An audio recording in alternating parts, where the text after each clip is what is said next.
Good afternoon mga people. So today, nagre-renew ako ng PR ko. So ganito yung PR card, renewals.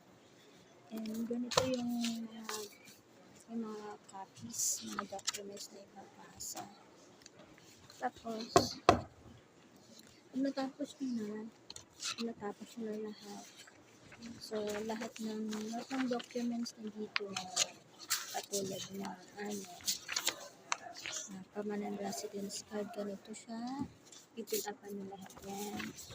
And then, yung document checklist, huwag nyo kakalimutan. And then, yung mga iba kasi hindi not applicable sa inyo, so hayaan nyo.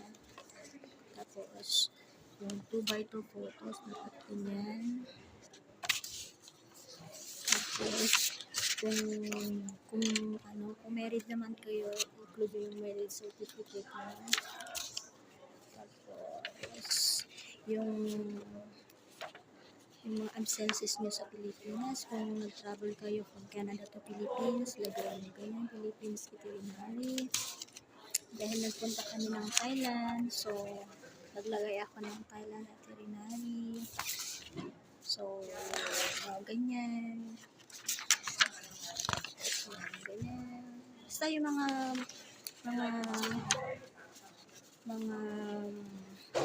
documents yun nung lumabas kayo ng bansa ng Canada.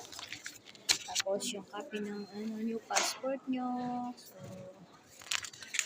ganito. Tapos copy ng old passport nyo, lahat po ng lahat ng pages. So lahat po yan.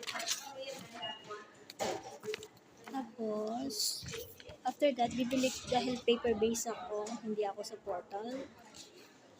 Bumili ako ng express post. Mabibili mo lang ito sa Canada Post. It cost lang ito, 19 point something dollar. Sabihin na natin plus tax, $20 So, sasend ko to via regular mail lang. Pero express post ko siya ng siguro 3 to 4 days. So, pero ito, i-include ko, magbabayad ako ng signature para kung sino man yung officer na makatanggap, makikita ko na natanggap na yung papers ko. So, yun lang po yung update ko sa inyo. Sana nakatulong. Thank you po. Like and subscribe.